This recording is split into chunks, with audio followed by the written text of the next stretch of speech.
So now let's think about, what if my divisor was smaller than my my dividend was smaller than my divisor?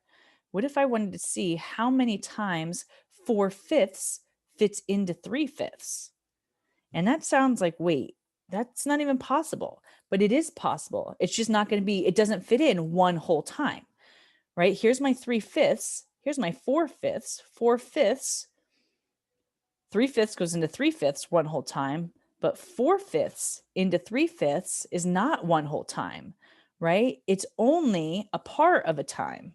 And how much of the time? Well, it fits in 1, 2, 3, 3 out of, right, 3/4 of a time. And that may be crazy, but that's what's happening here. And we can confirm that with, our procedures. 3/5 times 5/4, right? 5 divides by 5, 5 over 5, right? A 5 is in the numerator, a 5 is in the denominator, is 5/5. So that divides to 1, and that's 3/4.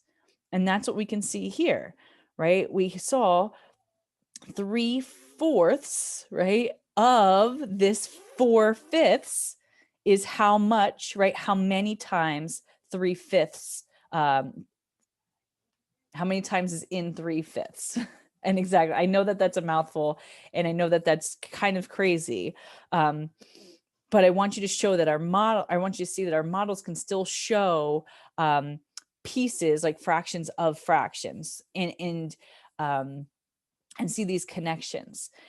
Now, this one may be limited, right? Because we're not being able to show every single fraction with our fraction strips, but that's where we use the Cuisenaire rods and the pattern blocks to show any fraction that we would like, because we can create our whole and create our own denominators as such. So I'll pause and we'll try that next. All right, so let's do our 3/5 divided by 4/5. And so I just pick any color and then use 5 of them, right? And then that way, each one of these is 1/5. It does, at this point, it doesn't matter which is which, or which one you pick. So here, if this is, then I have 3/5, right? Just like I saw before. And now I want to see how many times does 4/5 fit into that. So here's my 4/5. So we do 3/5 of the whole and 4/5 of the whole. But now when you're looking at the quotient, now it's in relation to the divisor. So now we want to see how much, right, of this 4/5 is this 3/5. And so that's where we can see this is, right, 1, 2, 3 out of 4, right, is 3 pieces out of 4 pieces, of the fifths. So that's why it's 3/4, right? The 3/5, the 4/5 fit into the 3/5, only 3/4 of a time. Or you can think about it as 3/5 of 3/4. No, never mind. That's not right.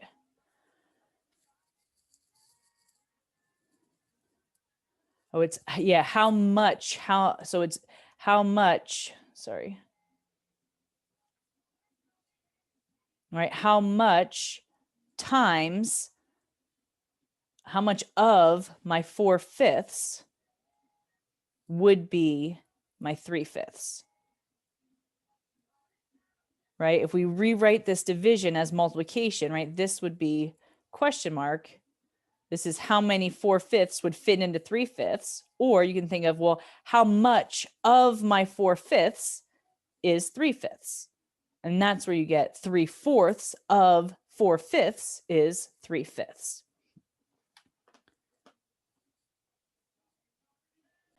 And so even though it is still more abstract with these, the undefined whole, or the tools that don't have a predefined whole, sorry, not an undefined whole, that doesn't make sense. I wanted to show like as long as you define the whole, you can still do all of the same steps.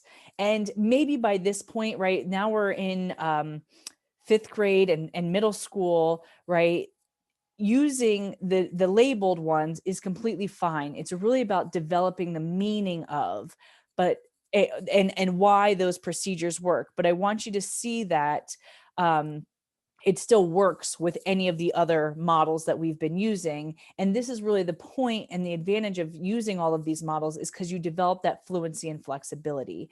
It's more than just seeing the circles, right? Seeing the length, the strips, or even seeing, right, this kind of overlap. We don't want to limit students' understanding of multiplying fractions as just this area model. There's way more ways to see it. We can use the length model and think about it as, this of idea. I'm going to take pieces of pieces when I'm multiplying, two fractions less than one.